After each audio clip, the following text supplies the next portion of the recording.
Hi, everyone. Welcome.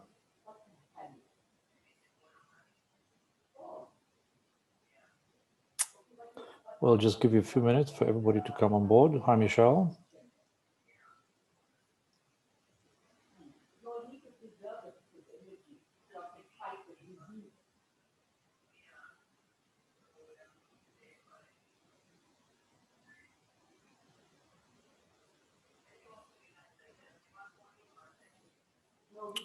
Okay. We'll give it about 2 or 3 minutes more, 5 past. We'll start.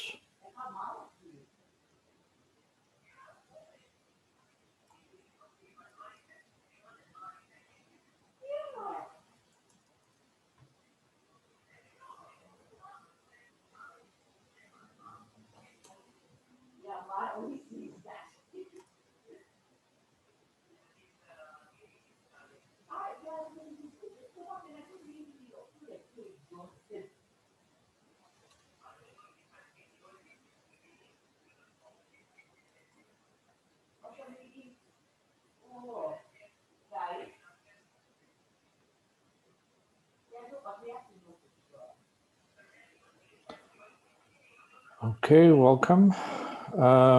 If you have colleagues that are in the Barra group, they need to be aware that this is a requirement. Let me just send a reminder email.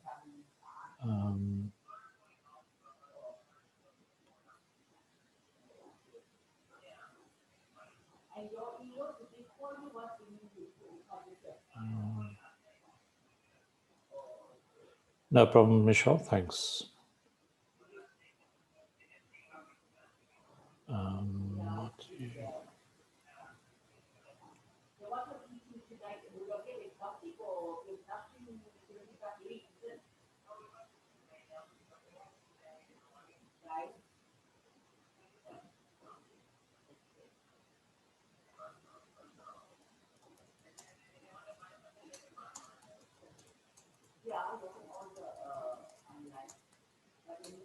Give me a few seconds. I will just finish this email to all the interns.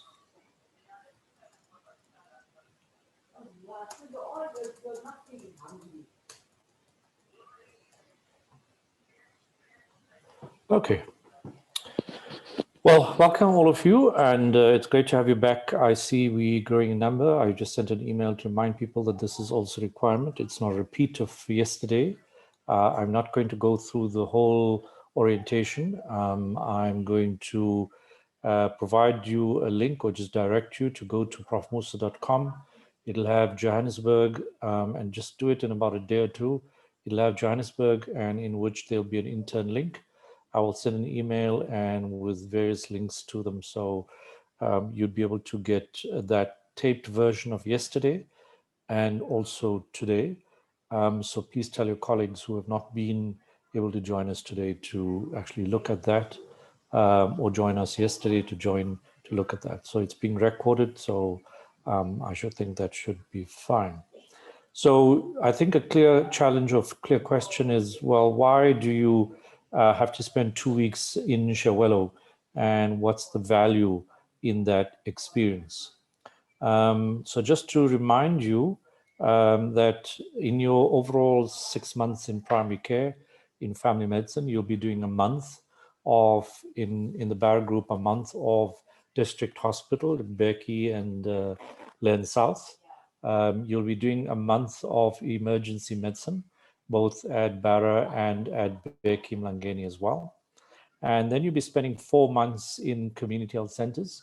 But of that 4 months, you'll be doing a month of preventive care, which is 2 weeks in antenatal care, prime EPI or mother and child in your clinic. Please make sure that you get to do that. And then you'll come off for a 2-week period to Shawelo in Shawelo Community Practice, which is in the Shawelo Community Health Center. Now, before we get to what you'll be doing or why Shawelo, etc., I think that we need to step back a little bit and understand what is going on in our health system and what the change in our health system means, and then talk about how we can respond as general practitioners or as primary care practitioners. So, and then I'll talk a little bit about COPC and the Shiawalo experience.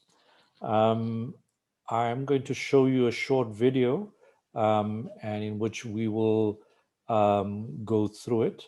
I'll just use this guideline now to share with you what is the agenda for today. So you have, let me just share this so you can see. So I'm going to go through this, but I think it's not a lot of slides. It's going to be a lot of talking. So I'm going to go through, as I say, what is the current PHC system as it stands, and then talk about how the National Health Insurance is expected to respond to it, and then PHC reengineering, specifically what is the government thinking through or trying to address, and it's a core part of the PHC or of the NHI, and then specifically how family medicine sees this effort of re-engineering of primary health care from the perspective of a concept called community-oriented primary care. And then we'll come talk about Shiawalo as well. So our current primary health care system is one that's only been developed in not really, it was really only developed in 2003, 2004, when the National Health Act came around and said, here's the district formally, and that's the district health system. It couldn't happen in 94 because we were still creating a new country, a new national government, provincial government, so a number of things. We only had a clear national government in 1997 based on a constitution that was adopted at the time. So from 93 to 97, 94 to 97 was actually an interim arrangement that came around between 1990 and 1994. So when Mandela was faced with the prospect in 1994 of, well, how do I deliver our country from apartheid health into what is the best possible universal health coverage? It was not something that was easy to put together. And it was our good fortune that in some ways there were efforts before that, starting in the 70s, where nurses were being trained to be clinicians in a diploma that you might be familiar with, an 18-month diploma, and that was run through the Nursing Council, and which was started at Chris Hani Barra itself. And this nursing school, actually at Lillian Ngoyi, developed these nurses from the 1970s, 1976, where doctors were training nurses to function in a fairly limited fashion to deal with minor and common ailments in primary care. And this was at the time to deal with the lack of doctors in Soweto, and in a context where primary health care or any health care was very limited. So anybody who was, in fact, in the apartheid era, a black or Indian or a colored, with some variations, were mostly expected to go and find their own private health care, because the white community did the same. The white community that was privileged basically had for them a primary care system that was private, with GPs who they consulted and who then refer them to the public service hospitals. And at that time, those public hospitals were managed by provinces. And as I say, if you were not white, that system wasn't so easy. You could get to a GP, but you couldn't afford it. That'd be quite challenging. If you needed to get to a hospital, you would in fact not be able to get into the hospital easily, or actually you only entitled to certain hospitals. And these were mostly mission hospitals. So Coronation, as a black hospital, was a mission hospital. Barra was actually an army hospital set up in Soweto to kind of control the crowd. And these were sort of the kind of measures available to help to sort of address the needs, healthcare needs of the disenfranchised in apartheid. Um, Indians and colored, would if they were rich, they would go to the GP. If they were not, like any black person, they'd go to the available services that were in the sort of mission space or private or otherwise, community arranged, etc. So, in that context, as I said, nurses were beginning to be trained. But before I even get there was an effort by national government saying, well, okay, personal care is not our business. GPs get it, give it to our people. The rest must go to the homelands. Then, if they need, they go to white people go to provincial hospitals, and that was their system. But they said we do need clinics, small clinics, which must be more accessible to the population, which is the whole population, for the idea of prevention. This prevention is to provide services of family planning, so that the hordes don't multiply. Antenatal care was nominal. There was focus on a lot on TB, because just now the maid will give madam the TB immunization, because maid's child will give madam's child the measles. So these were the focus of public health. And so government tasked local government to say, go out there and you are tasked to create small preventive clinics. So you have a number of clinics all over the country, like in Johannesburg, all these small clinics scattered all around. And many in the sort of suburbs were actually preventive clinics available to the general population for that purpose. So when Mandela came around, he basically had both a politically active nursing group who were basically, if you couldn't be a doctor, you became a nurse. So there were quite a lot of smart nurses, and they were the bulk of the health force, and they emphasized the sort of, the need for new health system. They were at the forefront, together with some doctors that were in the Black doctor movement. But nurses were just significant in number and quite influential at the time, and quite adept at the time. So they had cultivated this nursing cadre of clinicians, and they said, we can actually set up the system. And so that informed what Mandela did next, which was to create a universal coverage system by saying that all of the population will now have access to healthcare. It's not limited to any group in any way. It is going to be free at the point of access, and free to the extent that is provided by the primary care system at the moment. And the configuration of primary care was to be that small clinics would be now populated with clinicians who would be supported with a decision-making tool, algorithms like the PHC essential drug list or standard treatment guidelines, that they would manage it algorithmically and manage this common complaints. And if they need, they will get doctors to visit them once a week, or refer them to community health centers where doctors were placed and in which there were more other services expected to be. And in those community health centers, there were going to be also services like a mother and child, or sorry, a maternity, and then emergency 24 hours sometimes, and then additional services that could be focused in those spaces.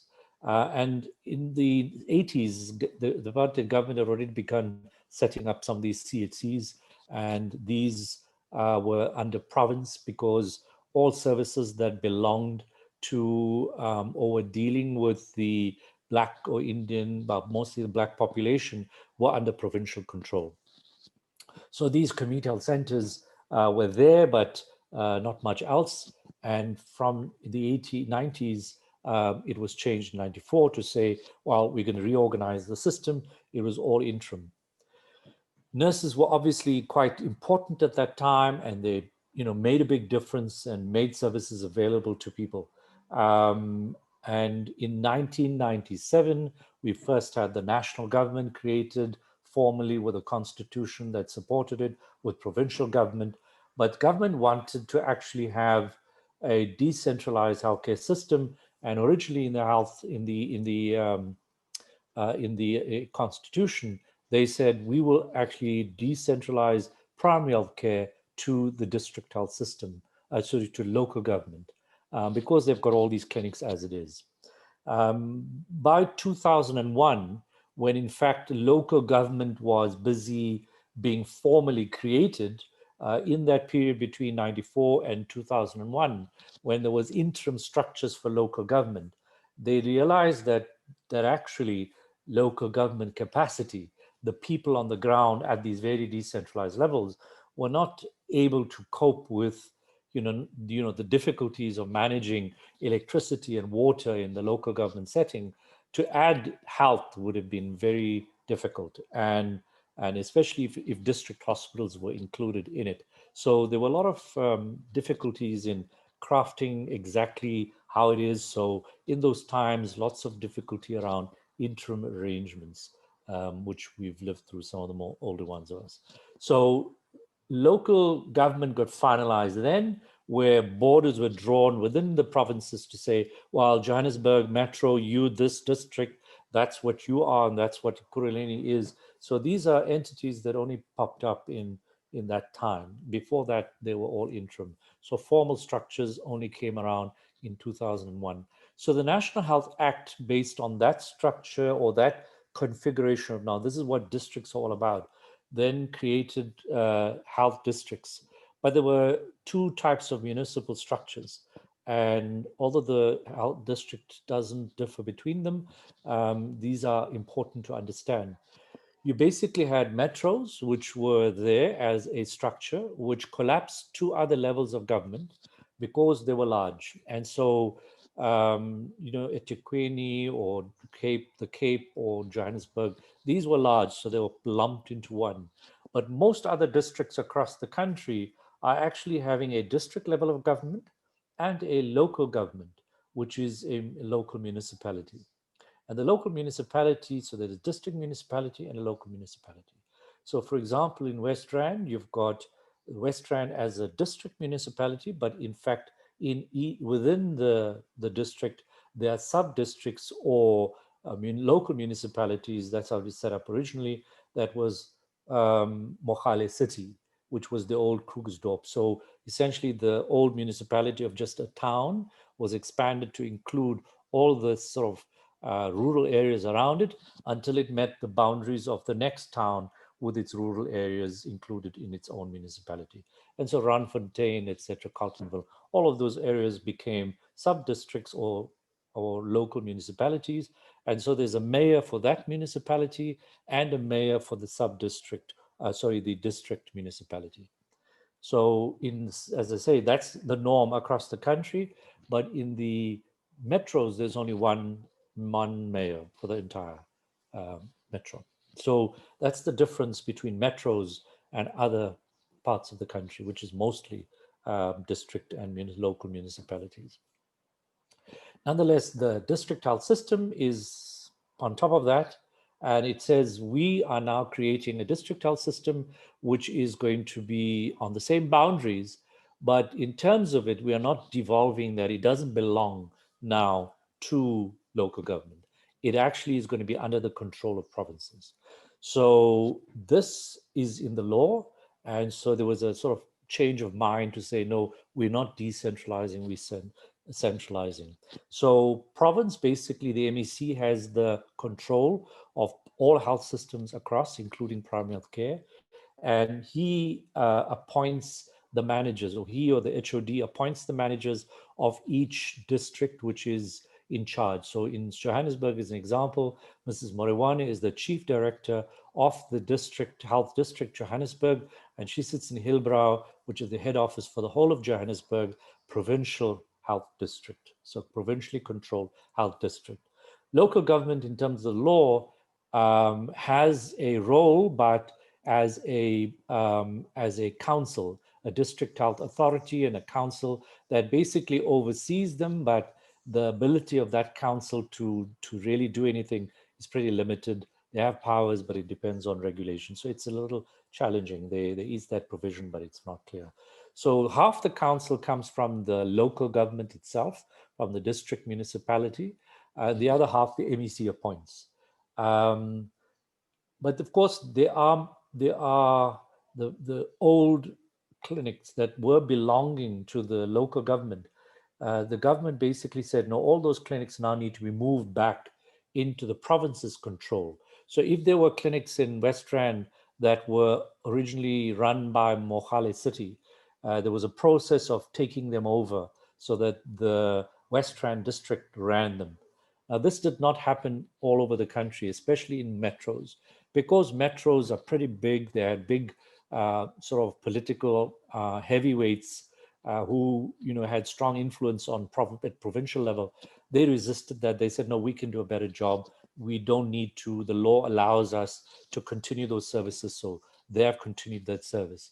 And in Johannesburg, the city of Johannesburg as the metro still runs 120 odd clinics, which you actually are not likely to interact with except in Shawelo. And these clinics are many in number, but they're small. And they do have clinic visits once a week by doctors, many of them roving. You'll see in Shawelo that they kind of run slightly differently. And there is this challenge between provincial and local government in terms of good coordination, but it's somehow politically hamstrung. So I think this is an important idea to see, well, how is our primary care system run? So we have a lot of concentration of doctors in the provincially controlled health district, which is running at the moment lots of community health centers and some clinics. Now, there were, as I mentioned originally, there were clinics from apartheid days, and then there were gaps, in areas which suddenly sprung up, Diepsloot or Ivory Park. We've evolved as the city has evolved over, post-apartheid. Now areas were open and people would move in with squatter camps, and then townships developed, et cetera, et cetera. So obviously, as time has gone on, people have had to build these clinics up and try to address the gaps in service so that at least within any district, any sort of resident, there's at least less than 5 kilometers to the nearest clinic. And this has been sometimes local government responding in the metros, or quite a lot the province actually creating small clinics. But still, to date in Johannesburg, most of the small clinics are being run by city, and the province in Hillbrow and the district run about 30 clinics, but about 10 CHCs. So the big CHCs, which are lots of money, lots of doctors, are run by the province, and with a couple of small clinics. So this is we seem to be stuck in an impasse. And the question is, family medicine came around in 2004, when we sort of convinced them that there's value in family medicine, especially with the experience in rural areas, and the fact that we very, very, attuned to the district health service, and that we're really into teamwork with nurses and others, and that we want to build community-oriented kind of services, population-based services. We understand the need for priority programs. So we showed them that, we understand what is the need for the country. And so they embraced it, and we were implemented as a department within the district. Before that, there was no evidence of family medicine. And we've had to build up from very little and still to very little resources to create family medicine within the district. But I, as a family physician, ran Johannesburg. I was involved in the setup originally in Gauteng, but I was running Johannesburg, and there were others doing the other districts. And what we found is that, yes, we managed to improve the doctor complement, getting ComServe interns, registrars into the primary health care system at district level and into the district hospitals sometimes, and that could vary, but certainly at CHC and clinic level, we try to make a difference.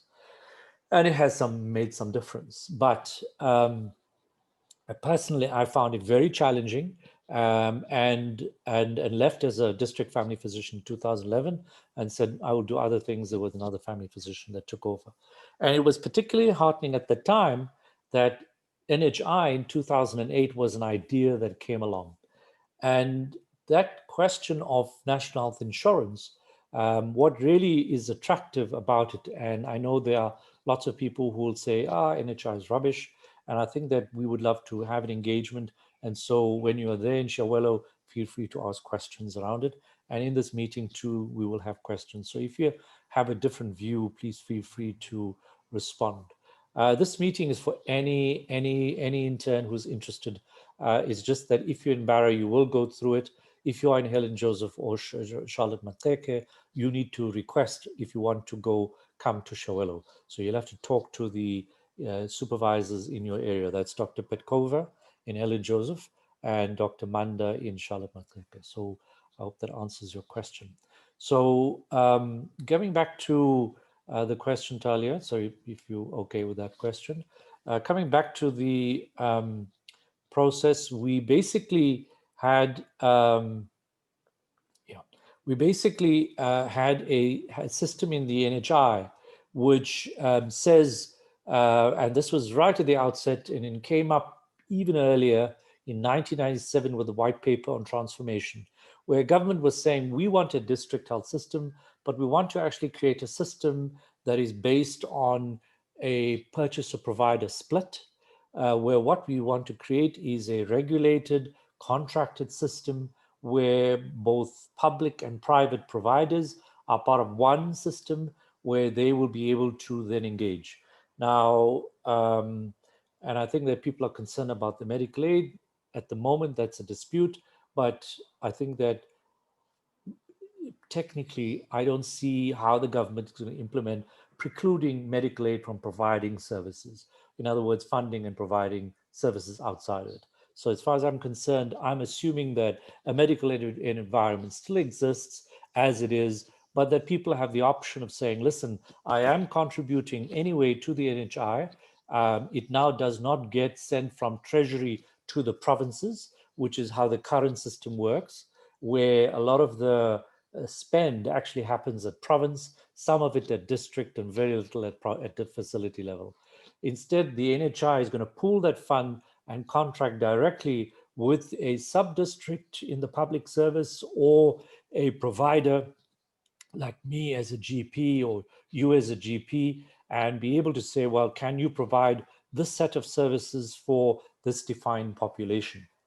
And that is the primary care system. There's another process which is being thought about or discussed for hospital care. There will still be fee for service for specialists. These are still under discussion. They're not entirely, but those are in broad principles. And that's the principles that have been there for quite a while. So in 2008, I think there was a lot more momentum. And just to help you understand before we get to the question of capitation in the study, is the way in which services are funded is basically the public service gets money going from national treasury to provinces, not as a health budget, but as an entire budget. Provinces actually then decide, we will slice and dice, and depending on health and other demands, we may put it in different places. So national health actually has no control, and national treasury does try to adjust health burden to sort of to give more funds towards certain provinces for additional funds from their side. But the money goes as a whole to the district, to the province, but the provinces don't always follow those guidelines. And that is the constitution that our elders negotiated in 1997. So this is the way it is, the powers that are there for provinces. So that's the one way. Now, as I said, the lots of decision making around large procurement occurs at district. Lots of decisions around human resource, which is a big cost driver, happens a lot at district, not at a local level. Lots of procurement issues occur at the district. Very little procurement issues are actually available to any manager. So if you talk to your CHC manager about what is your budget, ask them, how much do you actually control? I mean, what can you spend yourself? You'll find they literally have a budget of a couple of thousand, even though their budget to their facility is in the millions. The CHC can have 100 million plus, and yet that manager has got little else but 5,000 rand. So you ask her for batteries and she'll be chasing a tail. And you'd be surprised at how much of time they waste, these managers, just doing stupid things like that. So that's the one payment system, and that's the rigidity of the current health system. The other payment system, which is lots in our private sector, is a fee for service. So if you go to a current private GP or specialist, you pay for the service, and he gives you a service, mostly consultation, sometimes medicines or some other things, but it's a fee for service. That's the exchange. You also have in other parts of the world a capitation payment, and that you need to understand is a payment per person, per capita. So it's a per capita payment that happens usually, even though it's calculated for the year, payment occurs in advance, per quarter, per month, depending on the arrangements. So I'd be getting, like, for example, an 80 Rand per month per person who enrolled in my practice, in my clinic, and that's the idea of what capitation means. Now, in the world, there is no sole complete capitation. It's not only capitation. Most capitation systems are predominantly capitation with a element of fee for service for services that need more utilization, where we don't want less utilization. We want more things like family planning, or things like antenatal care, where we need a fixed rate of use, or other things like that, immunizations, etc. Then there is a performance management payment, which is growing in the world but has its doubters. And that tends to be smallish at the beginning, or small generally. In the UK, which is probably the biggest example of it, 20% of the budget of a GP comes from that quota. It's substantial, but it's not everything. Most places, 70%, you could say the configuration, 70% capitation, 10% fee for service, 10 to 15% to 20% fee for service, and 10 to 20% of performance. So that's the global mix. So if in 2011, I did a study with GPs, considering that this was already at green paper level at government, they were exploring this, and they were exploring how to do this. I did a study exploring the question of how GPs felt about NHI, and also giving them a scenario, a hypothetical scenario, one reasonable hypothetical scenario, and saying how would they contract based on that hypothesis. And I'll share with you those. And in that, we ask them questions around, what they see as risks and how would they mitigate those risks. So the scenario was 10,000 population to which a GP could contract, in which he would be asked, the sort of assumptions that were made is that there would be half of the patients seen would be preventive, and half of the patients seen would be curative, acute and chronic, and that the utilization rate would be 3 visits per person per year. And this was based on a sort of estimated private sector utilization rate of 4 visits per person per year, and a public service utilization rate of 2 visits per person per year. So we said, well, 3 visits would be, considering it's a mix of sorts between public and private, being run by the public service or being available to everyone, it would be a pseudo public service arrangement. So GP would be contracted to provide services to whoever enrolls with him. So we've been asked the GPs, we asked GP before that, how do they feel about the NHI? At the time, they were ambivalent. Half of them said we like, half don't.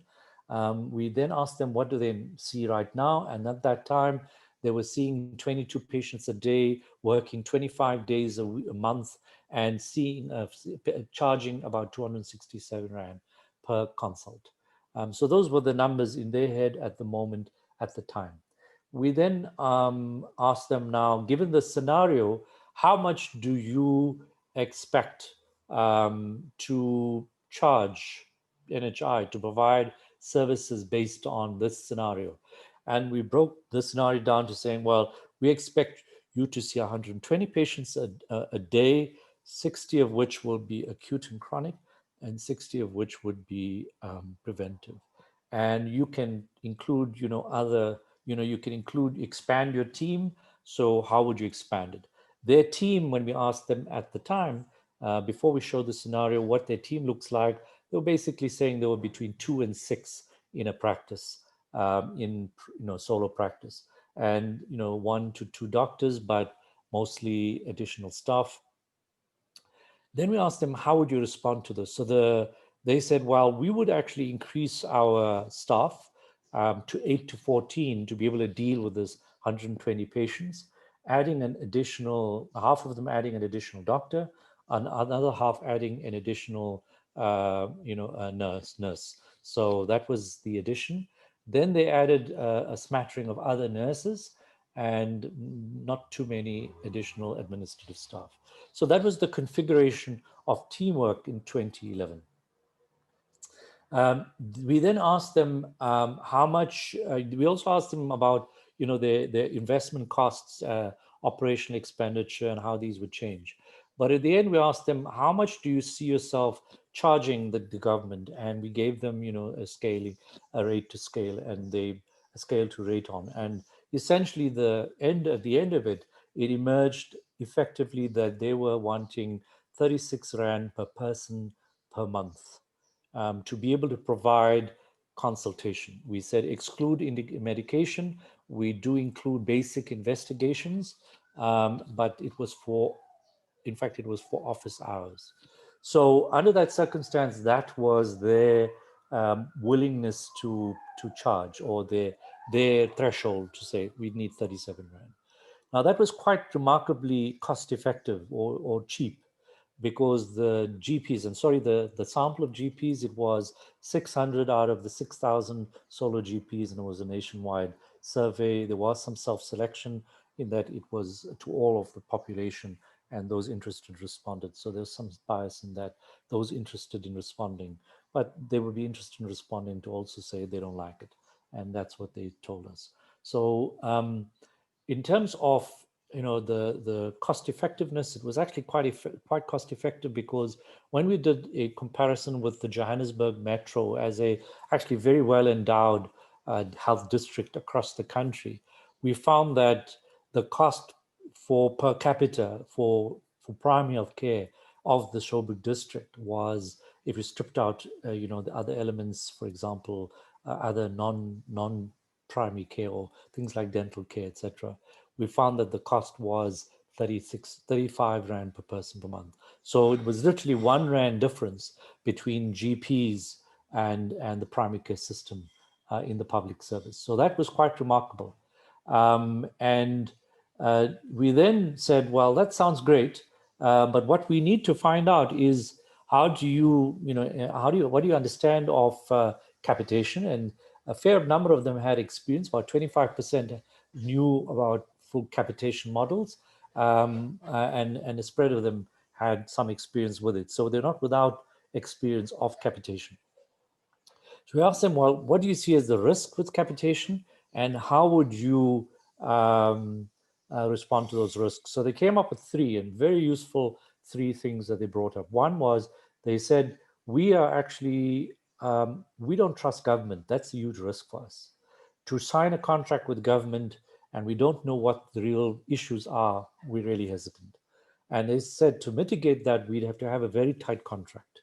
And that is actually a very important thing, which I was involved in the development of a contract with the National Treasury to develop a sample of a contract, something that involved GPs in the consultation, and one that we think is a really useful stepping stone to NHI contracting. So that was the one. The second thing they brought up, they said, well, in the whole group, they said, your utilization rate is too low. For you to say 3 visits per person per year is what will happen, we think there'll be many more. We think that the visit rate will be 6 and above. Now, that might be truth, but the evidence doesn't suggest it. So in terms of capitation systems in the country, in the private sector in South Africa, the only and the largest capitation scheme, Kike, sees only 4 visits per person per year. So it's kind of 4 is a reasonable number. based on the experience that is there in key care. Of course, that is still an issue. I think that would be part of the negotiating that occurs. But what was useful is when we ask how would you mitigate for extra utilization, most of the younger GPs said we would do a lot more health promotion. We would try to keep our patients healthy, which was very good compared to what we saw in elder GPs as what is rationing and which is not good. Saying, well, we would have, limit the number of people. We would not, we would prevent people from coming in to get services by appointments and delays, etc., etc., which is going to be a very unfortunate situation in the system. So I think there's a toss up. How do we actually manage utilization? And there was a predominantly good response from young GPs to say, let's embrace it. But how do they do it? And I think that's the key question. Why Shawelo is actually quite the important element, when you're dealing with the population. The third issue they brought up was a sort of a paradigm problem, which is really important. And the discussions we've had, in setting up this capitation or putting a model forward has been a concern to say you have to allow a time of evolution, because GPs cannot just switch over from today managing their 22 patients in one small office to suddenly dealing with 120 people with a team, a large team, and a whole lot more other services. There's going to have to be a progression of a support system to enable them to do that. And it's also the same with public service clinics, where a doctor has to move in, probably an easier phenomenon, but with GPs, you need a bit more of progression. And this was one of the challenges they raised, which I think is a very valid one. Their mitigation was, what they would do to reduce it is they said, we need to train to be better managers. We need to understand these issues better.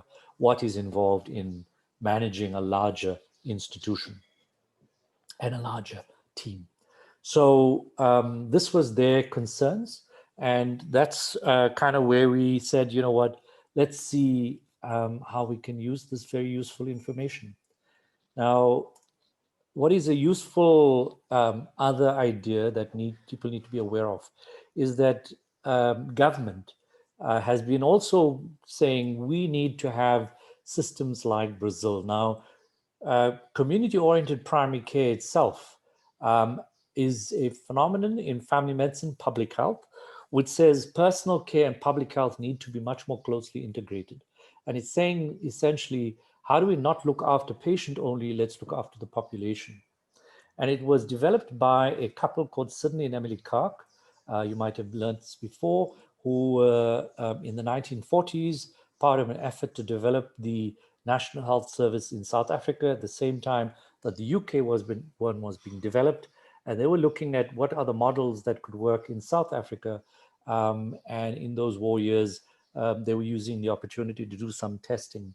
So Sidney and Emily Kark, new interns, literally post-intern doctors, literally your age, but who are very interested in wider issues, went off to Polela Underberg, and they set up two innovations.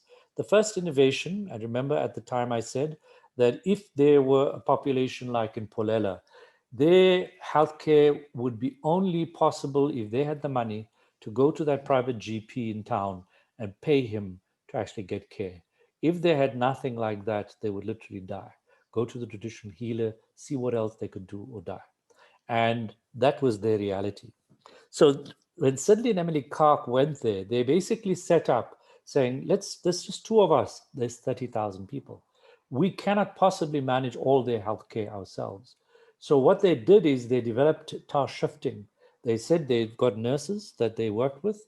They started training them to be able to do tasks that they thought, listen, this is quite doable by that level. We can manage, get them to manage these kind of simpler tasks and be part of the team and provide care. And they included medical aides, nurses in the team at the community health center in Polela. Now, that was the first innovation. And you may not realize it now where we're sitting with so many community health centers, but that was a remarkable innovation. And, there were people who came from all over the world, saw that and took it all over the world. In fact, in Geiger, But Jack Geiger from the US came here to South Africa as an intern to spend some time there, went back to the US in the southern parts of it, and he set up a community health center. And from there grew the community health center movement in Africa, in USA. And today, 1 in 10 persons in the USA gets care from a community health center. So, they ought to thank South Africans for developing this. So, it went also to this kind of thing went to, Brazil, to Cuba, Israel, all sorts of places. But there was a second innovation. The second innovation has been much harder to implement globally, but that has been seen as a second innovation. That is what they termed community-oriented primary care, because they sat in this community health center and said, well, okay, we give people care, which they never had before. That's wonderful. But is this really what primary health care is all about? And their notion of primary health care is, where's the prevention? We don't want to just see the illness here and treat it. We want to see that it can be prevented, and there are very many preventable illnesses. And there's lots of things around this in the patient's context that are making them ill. So let's look at this whole element. So what they did is, and this is kind of what we have tried to implement at Chihuelo, so it's my take on it. We basically said, well, there are actually 4 elements that are happening within, COPC in Polela. And these 4 were that one is they had community health workers that were delegated or deployed into a community. So they did not take the whole 30,000. They took 1,000 of those people and they called it an initial defined unit. And in that 1,000 people, in a specific, defined community, defined geography, they then said, let's get community health workers who go door to door, who collect information and work with that family or those sets of families in terms of teamwork with us in the clinic. What they do is profile the community by collecting information house to house, door to door, person by person, and develop a profile of the community through that. They would also then engage, collect information on these patients. But the difference is that these patients were not part of the usual queue. They actually came to the clinic and they would be seen, but they would be seen with their own record keeping system. The others that were normally being seen actually didn't have a record kept. They were simply given medicines and sent off. But those who were being seen from this area, the records were there and begun the process of continuity of care and coordination, etc., through the record keeping itself. But it also helped them to pick up that in this community that we are managing much more closely, what is the kind of disease and how does it correlate to what we see in the community? So they were drawing lines between the prior profile of the community and the experience they were having based on the records of these patients at the clinic. And then there was a third element, which was that they were engaging quite regularly. They weren't sort of being patronizing to the community. They tried to find who are the seniors in that community.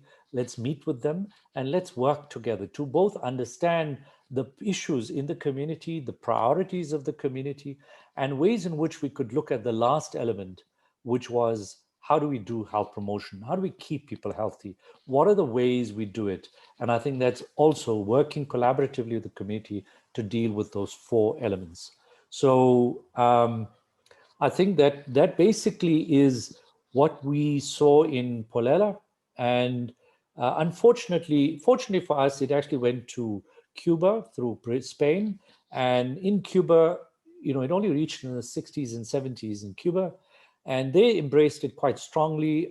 They had a model which allowed more doctors, a lot more thinking into the process. But Cuba's achievements are based on community or in primary care and family medicine that is part of this. So it's lots to do with this. It's why they have the outcomes they have at such low cost. It did go from there to Brazil, where Brazil is a hugely bigger population, but they tried to set it up based on a very much more nurse-based approach. And then they evolved after 2-3 years in the 90s towards a doctor-nurse team that would look after with community health workers a population. And in Brazil, it's 3,000 people, a nurse, a doctor, a nurse, and then 6 community health workers. Our government went along to Brazil because, by the 2000s, they were talking lots of, accolades for Brazil. But they came back and said, oh, we don't have enough doctors, so let's implement PhD re-engineering. And most of the experience, and you should, wherever you are, ask, where are the ward-based outreach teams? Because that's essentially what the PhD re-engineering's been talked about. So PhD re-engineering has got about three streams that I think are of relevance. One is it said we need district clinical specialist teams, but these are one person to an entire district. And think about Johannesburg, it's huge. What that one person can do, or even two with a medical officer, is very limited. Secondly, they've said let's have school health teams.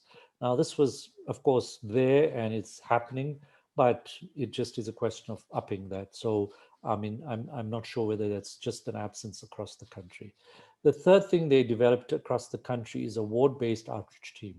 The fourth thing, which I just want to mention, but not going any further in it, is they've talked about the fourth stream as GP contracting or GP, sessions. These have been limited to just sessions where GPs are asked, can you come and work in our clinic for a couple of hours? And it's really been not very successful. Because as a GP coming into a clinic, they don't find it a very sort of very welcoming space. They don't find it useful to work. And so they're just driven to do what they need and get out. And it's not worked very well.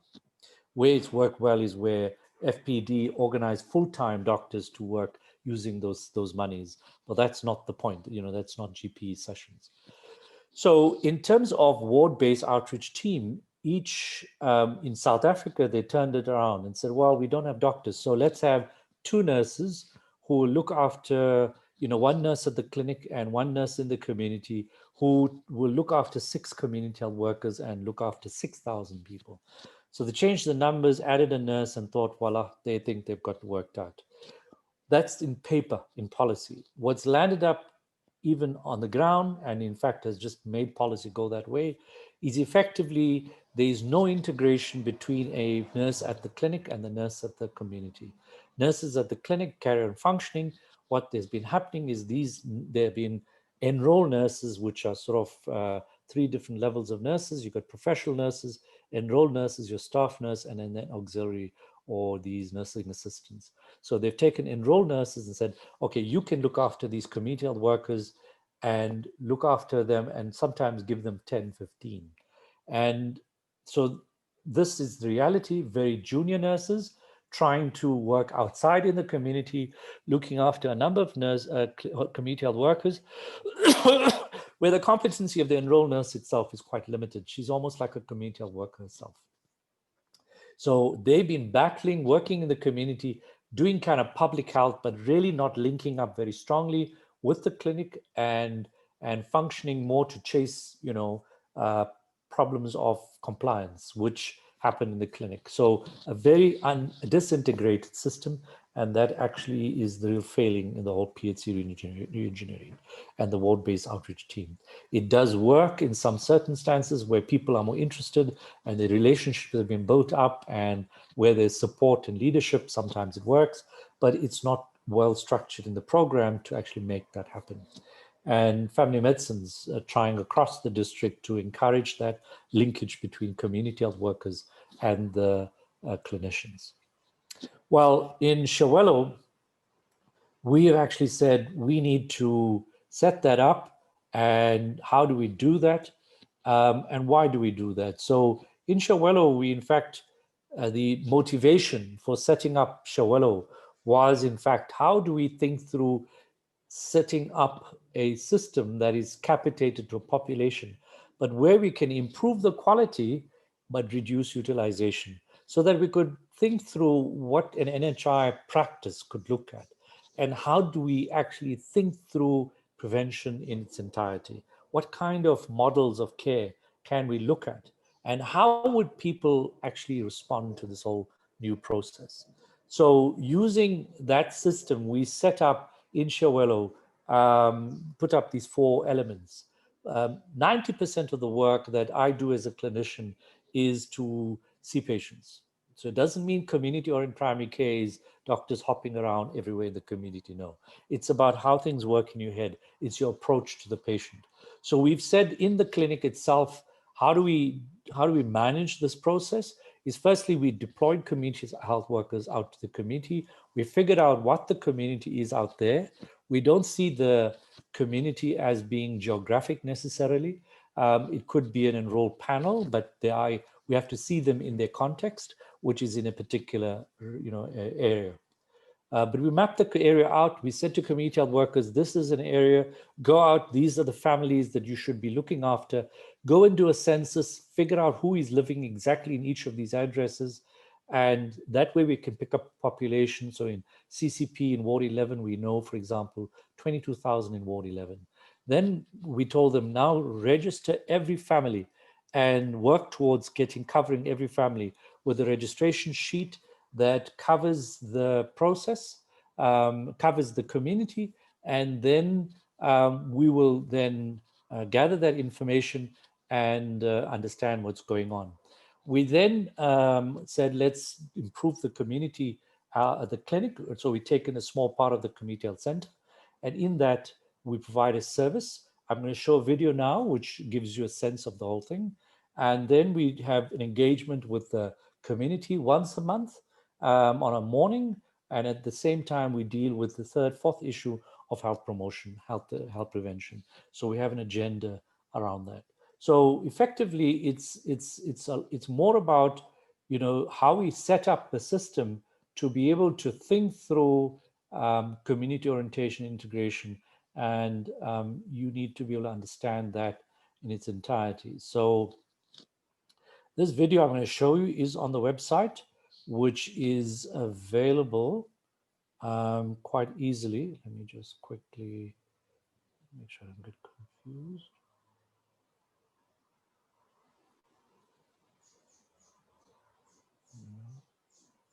So here you see, I'm assuming you see, yeah, okay. So if you go to the website, profmusa.com, you should be able to see in it the, so let's get this out of the way. You'll see on the menu, Shavuot Community Practice, about Shavuot CCP, and the video is right here. And we're going to show it to you. It's a 20-minute video. And then from there, we can just talk a little bit about what goes on more detailed in that setting. Okay. We'll start the video now. Sorry, hang on before I start it. Let's make sure there's sound.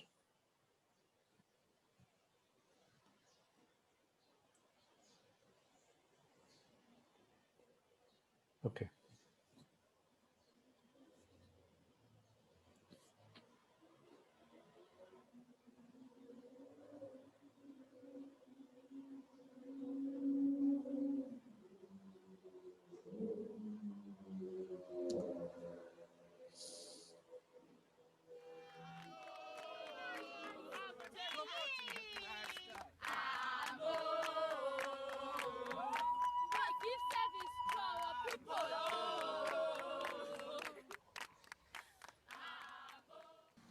The South African government plans to implement national health insurance. The 2011 Green Paper on NHI speaks of the priority of strengthening district health services. Government has issued provincial guidelines for the implementation of the three streams of PHC re-engineering for the current district health system: district clinical specialist teams, school health teams, and PHC outreach teams. We are implementing the PHC outreach team program using the National Department of Health's toolkit and trying to improve on it.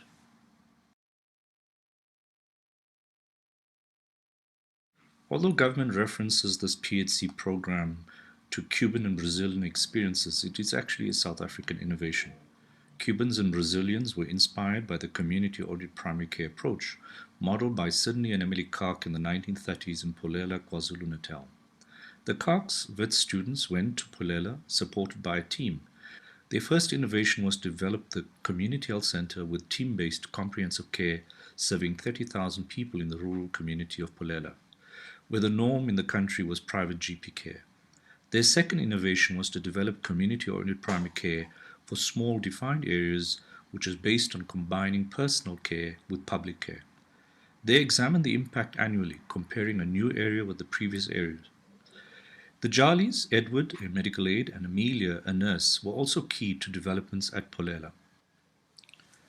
By 1948, there were more than 40 such CHCs in South Africa, and plans were afoot for a national health service similar to that in the United Kingdom.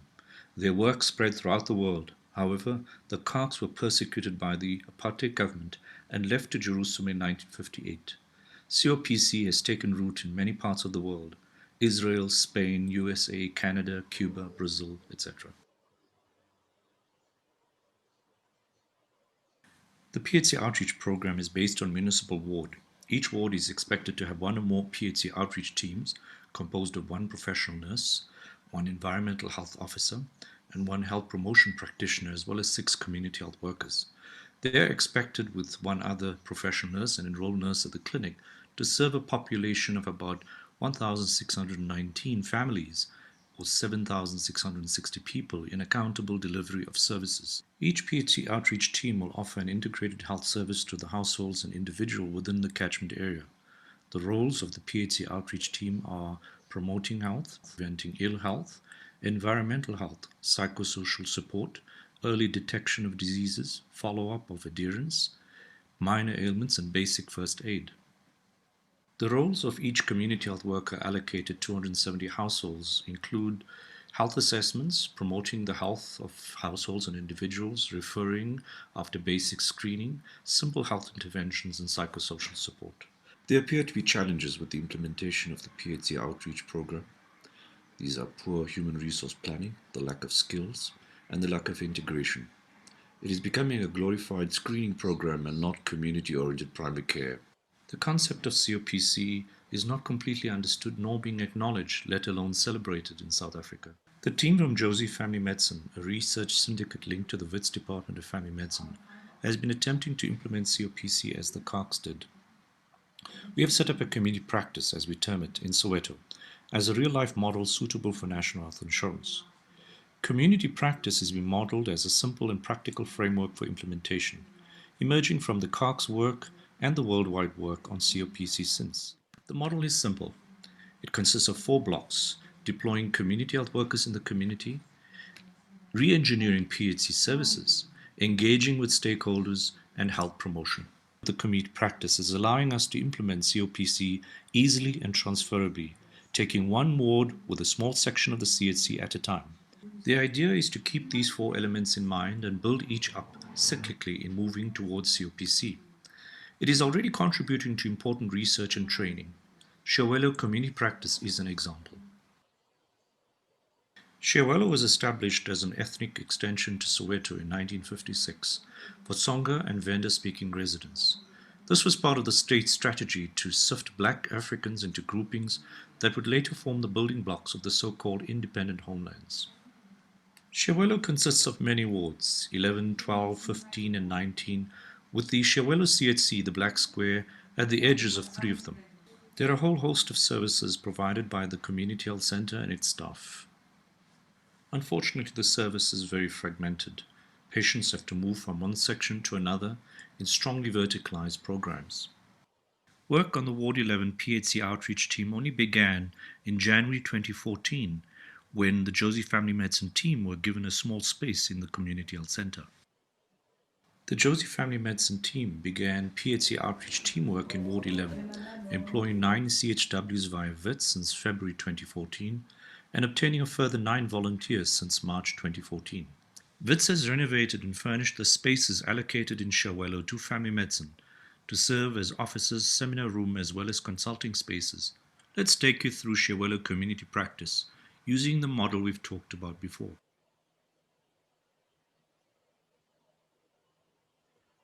Ward 11 consists of the upper half of the suburb of Shawelo. CHWs are operative in houses across the Soweto part of Ward 11.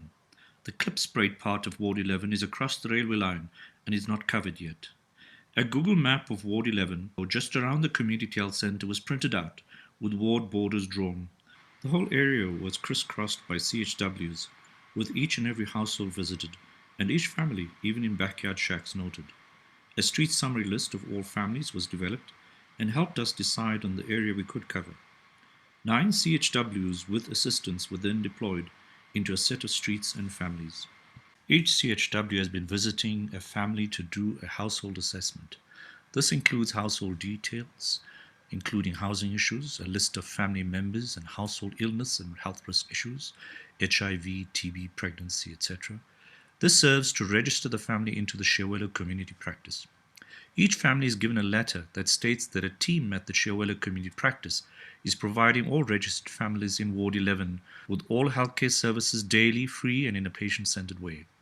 Patients may come by referral of CHWs or if they feel sick or need chronic medication. We are encouraging patients to make appointments to ensure short waiting times. CHWs are busy capturing data themselves and have already helped to begin a community profile or diagnosis of Ward 11. They have mapped the community and registered 6,830 residents or 1,471 families of the estimated 12,000 residents or 3,800 families of Ward 11 using the National Department of Health tools. CHWs have also been tasked to build up the list of key stakeholders in the community and have mapped many resources in the community, for example, schools, churches, etc., that are put up in clinicians' consulting rooms. Clinicians facilitate the CHW's learning for 1 hour every afternoon using the National Department of Health training manual and key health documents. CHWs are busy developing a list of patients per condition such that they can map it onto the wall with different color pins. The clinicians are made aware at the beginning of their time of the dynamics of the community and regularly discuss issues with CHWs, besides themselves going out with CHWs for prearranged necessary home visits on Wednesday afternoons. The CHWs are coordinated by a CHW supervisor, Bongani Rampwane. Analysis of the 1,471 families showed that there was 100% access to electricity, toilet, piped water, and working fridges. 29% received grants and 1% seemed to be eligible for a grant. Health screening questions showed up some key problems. 452 people needing an HIV test, 91 people suspected of TB, 21 people needing home-based care, 73 women needing family planning, 57 pregnancies, and 31 newly delivered children. On a population level, the prominent chronic diseases were hypertension, diabetes, HIV, asthma, epilepsy, arthritis, and mental illness. While this data is not complete, it does provide us useful information.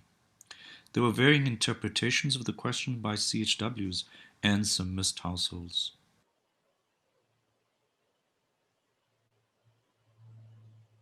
Patients come straight to the Shewelo community practice for all services needed. They usually make an appointment. The office is coordinated by a CHW, Tuli Makausu. CHWs, as receptionists, collect information, make up a family folder. The clinician usually fetches the patient from the waiting room with the family folder, reviews the CHW file to understand the family and community, and then writes notes with instruction for CHWs to follow up. There is also a weekly discussion as a team on problem patients. The Shewelo community practice is now a comprehensive service, from immunization to ARVs. All CHC processes and systems are respected. There is a paper trail for all work done in this space.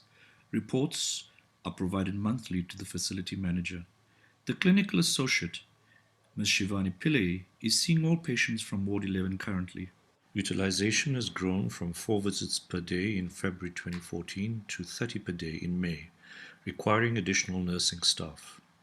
We are building a profile of morbidity using the International Classification of Primary Care and exploring how integrated chronic disease management can improve utilization.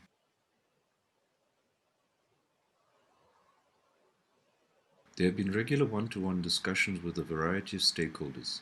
They are on 3 levels: health system, intersectoral, and community. We have met with managers, nurses, allied healthcare workers, social workers, schools, traditional healers, churches, the CHC committee, etc. Considerable engagement has occurred with the ward committee of Ward 11. David Campi, CHW, is coordinating this stakeholder engagement. A monthly meeting occurs every second Tuesday of the month with key stakeholders to work on priority issues. We are working with the councillor towards a quarterly-wide stakeholder meeting to engage a variety of stakeholders. We have begun secondary prevention based on the data collected, including following up on screening outcomes, for example, high numbers of people wanting HIV tests and TB suspects. CHWs are also using pivot tables to develop a clear list in their files of people to follow up. We have discussed a way forward for primary prevention and health promotion. Each CHW will be developing a weekly support or health literacy group meeting in the area. We're also considering using WhatsApp for group messages to residents with chronic diseases. We're also planning to visit schools in collaboration with the newly employed nurse. We're also planning a daily walking club for the ward with the occupational therapist and physiotherapist. Health promotion is complex, but it is evolving slowly based on our interaction with data from CHWs, practice, and community consultations. CCP, CCP, Shawela community practice. CCP, CCP, we make a difference in the community.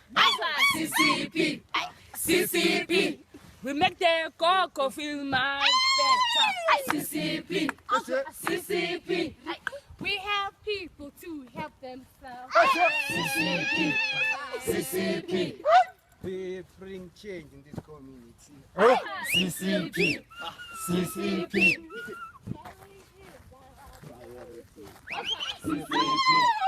CCP, We bring better service to the community. CCP, CCP, Shawela community practice. CCP, CCP, Shawela community practice.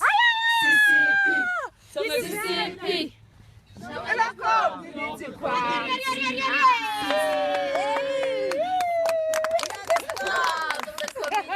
Okay, thank you. That basically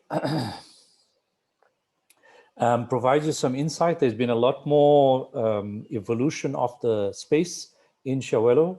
When you come there on in your rotation every 2 weeks, whenever you're going to come there, you'll be able to see that we've actually taken the entire building over. We are now managing up to 30,000 people, not just the 18,000 for Ward 11, and covering wards 12 and 19. We're still doing much the same kind of thing, but the health promotion program has become more elaborate. We've got 6 clubs across the area within Ward 11. We also have, the regular monthly meetings. Some of you may be part of that.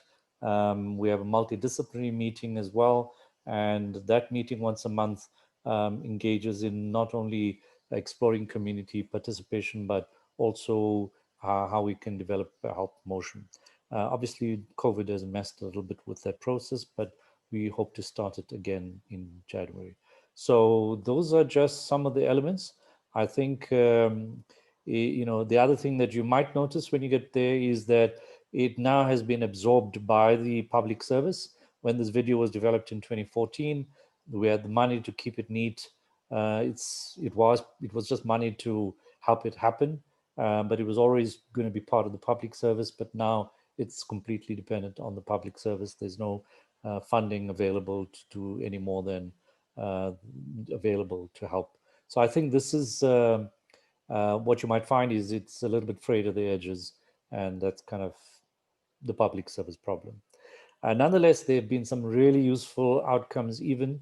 We've been looked at outcomes or health outcomes. We found that our utilization rate has been less than 1 consistently over the many years. And that might say, well, maybe we're not providing good access. People don't like it. They're going elsewhere. So we did a survey of the community about a year or 2 ago. And a random sampling of the entire community serviced by Shawelo, if they were coming to us. In fact, they were in the community. We didn't even ask them if they came to us entirely or only. So we just asked everybody out there that could potentially be registered. If they've been sick in the last month, how often? What would they? Where would they go, and how would they respond? We found that People used the service once at least, and sometimes twice, and they used it as they needed. So access was good. When they were feeling the need, they used the service, they got the service. They used us 97% of the time, which was quite amazing that they used us as much as that. We did find that there was some use of the community health center with the rest of the facility, but most of that service was for mental health, dental health, immunization, family planning, the like, and that was not a large amount. But we were used for most of the acute and chronic care, which is the predominant need. In addition to that, we asked them about satisfaction rates, and it was chalk and cheese.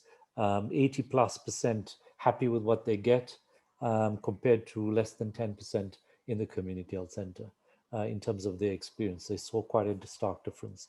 We also asked them the question, what has influenced your rate of visit to the CCP? I don't know what influence. We asked them the question whether the community health worker influenced their rate of visiting, whether it made it more or less. Many of the nurses don't like the community health workers because they say, oh, they're being patients, more patients to us, which is nonsense. And it's quite unfortunate because we found by working very closely with the community health workers that half our patients think that or our patients, half of them think that the community health worker drops their rate. So community health workers can make a big difference to the utilization rate, which is an important lever of costs. And to us, that's really useful. And given the scenario with us using the space that's afforded us, we focused a lot on increasing the quality of care. So if you come to Shawelo, you'll see our chronic care is hugely improved, better than what you get in other places, not because we have a lot more people, but because we've created the space to improve quality. And these are the different issues when you get there that we'll talk through to you, how we look at prevention in different levels, with primordial prevention being looking at sort of social determinants of health, education, housing, etc. These are things that are not so easy for us to deal with, but things that we put in advocacy in our discussions with the community as we're going along. But not at all easy, but something we can still do something about because of the way we work. The primary prevention is actually about educating. We do that a lot with the community health workers when they engage with the community. We also do that as we meet, etc. But we struggle with time when we're managing patients to do this.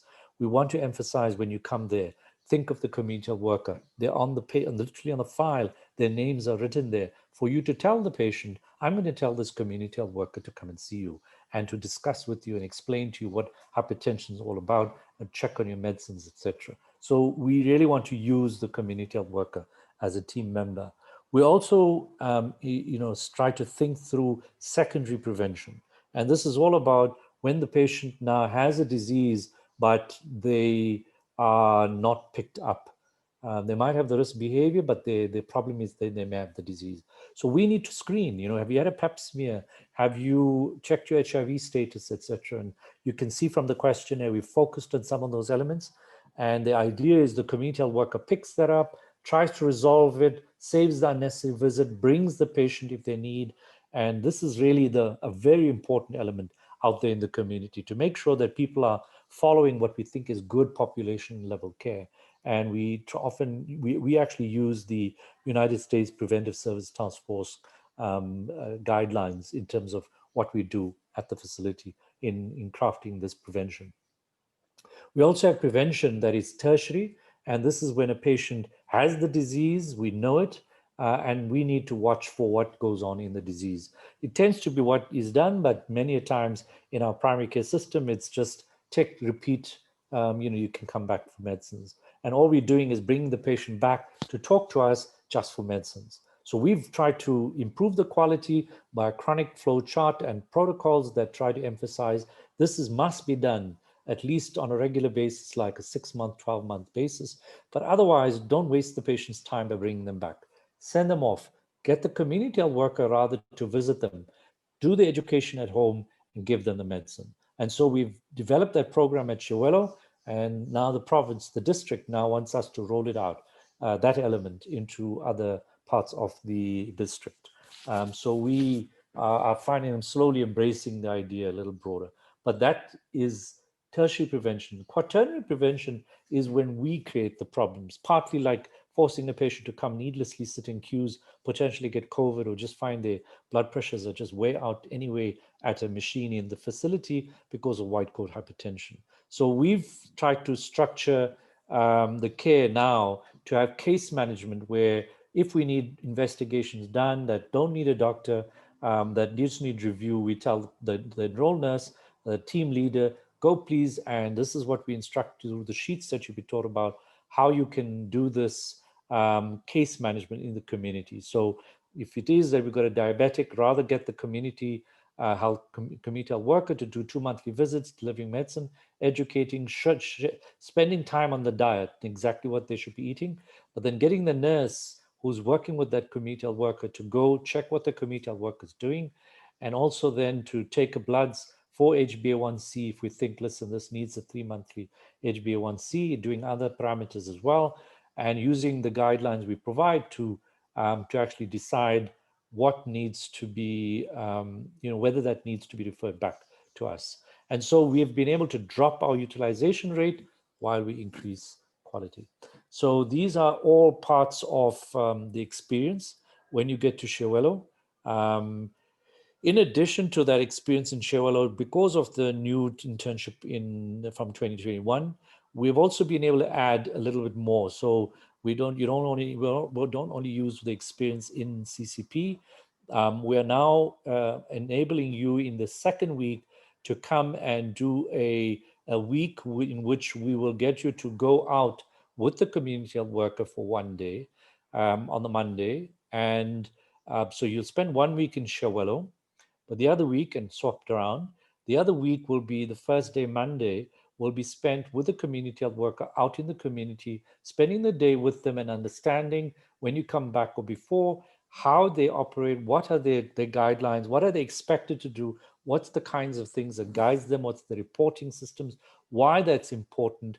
And these are really important to understand the dynamics of what goes on with the community health worker. Why do they do what they do?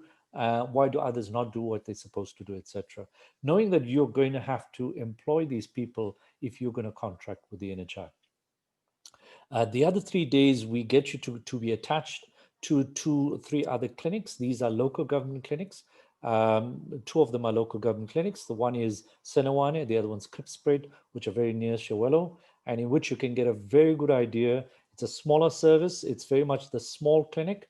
You'll be able to see and work in the entire context, including immunization, family planning, and see how a small scale clinic functions in its entirety. And if you were placed as a doctor, how would you be able to rethink the way you arrange that? And how would you really incorporate those elements into your practice as you're going along? So this is another very useful thing. It does complement the experience you have at CCP. You can at least see a slight variation in it. There are community health workers, team leaders that are linked to it. You will be working with them, and we are trying to encourage stronger linkages. So I think you'll still see, again, an opportunity for better outcomes based on community health worker teamwork. You'll spend 3 days there, and then the last day, Friday, you'll come back to CCP, in which we're hoping you'll be teaching community health workers, and then also engaging with community and teaching community and other stakeholders in the facility, in that community. So hopefully this gives you a very overall broad view of how you can think through the contracting, manage community-oriented primary care, managing a community and a population, and actually being able to make the best of any contract. Now, I want to leave you with this thought before we take any questions, if there are any. And I think if you have any questions, please put up your hand. You can unmute yourself. Just pick up your hand, and then I can unmute you, and you could just speak your question or raise your comments. If you're looking at the NHI, and I just give this as a possible scenario, if the contracting were to come through, the likelihood is that you're seeing it around 1,000 a year for consultations, and This would be for you to deal with all the consultations that come out of it, out of the population need. And the question is, of course, the big question is how many visits come through. We've shown that instead of the 4 visits for 10,000 people, you potentially will be paid at 10 million. But then the question becomes, well, how many patients am I seeing? What do I need to spend this on? Well, if you're seeing 4 visits per person per year, you'll be seeing 160 people a day. Of course, that can be done. If you have 10 million, you just have to think who else you employ. You're not expected to see 160 yourself. You need to think, well, who do I see? Who do I employ? Do I need a doctor? Do I need a nurse? Do I need a clinical associate? How many nurses? What kind of nurses? How do I get the community health work involved? Do we need a manager, a pharmacy assistant? These are all very important questions, which as you're going through this 2 weeks, please, you need to ask that question. Think to yourself that at the end of this 2 weeks, I need to feel confident enough to be able to say, yes, I can do this contract. I feel I could try. And if you do that, if you feel confident enough, I think we would have achieved what we wanted to. So please, when you are engaged with it, please talk to clinical associates, understand how they work, what their issues are. When you work, look at what their quality is. You may not get this opportunity again. Talk to the nurses as well, what kinds of nurses levels you get, who does what, why are there difficulties in them doing what they do? Is that necessarily what you can do or should do? And I think that becomes very important exploration that you need to do in your spaces. I mean, and when you get into these clinics, you'll see there's plenty of questions to ask. So the key question is you need to say, I'm going to have 160 patients and there may be a whole lot of resources required. But if I understand what I'm going to learn from a COPC is I can drive utilization down and increase quality, then I can bring that utilization down right down to 1 visit per person per year. That means I'll see 40 patients. And that's a big difference between spending 10 million to see 160 patients and 10 million to see 40 patients. The rest of the money that you don't spend goes in your pocket. I hope that that is compelling enough for you to say, I really need to pay close attention, because if this kind of scenario emerges where you are able to contract, it can be a really lucrative space, a very rewarding space for you to be able to engage in as a contracted GP into the NHI. I think that young doctors will be very well suited, and if they have their heads screwed on right, can do very well and do a far better job than is happening in the public service right now. And you can do it where you are getting the money into your bank account, and then you make all the decisions as you're setting a private practice, but you're providing care based on people who say, I'd like to get you as an NHI contracted doctor to be my doctor, and they enroll with you from the area, around the area, to the amount that you've contracted for. And in the terms of how the contract may work, the plan that has been submitted to Treasury and National Health has been when GPs come on, they'll have to come on with a smaller number. They cannot take on 10,000 at one shot. They will have to start with 2,000, and then as they go along, they may be then forced to go up higher, but it would be after 8 years that they'd get up to 6,000. So it's a way to slowly get people either adjusted to this way of working and using teams, or to decide, listen, this is not for me. And hopefully getting very adjusted to how to do things and manage primary care in the foreseeable future. So this is why, to me, when you come to Shawelo, we hope that you will have a useful experience that can get you kitted out to manage an NHI contract. Any questions? I know that there are some people who have been here before and have heard this long schlep before. I hope it's not been too much of a waste of their time. If any of you are having other questions, please feel free to raise them. You can just pick up your hand. I can unmute you. If you have any comments, if you have any questions you'd like to raise, even about the NHI, we can talk as well. No questions. Okay, so thank you all very much. I will be sharing this recording and we'll circulate a link to the web page, and I'll send that out in the emails and messages to everyone so that everyone's aware of how they can get all these video consultation or video recordings, slides, and also any key documents, groups to join, etc. So just watch out for that. Thank you all very much. Enjoy the rest of your week. See you soon. Bye-bye.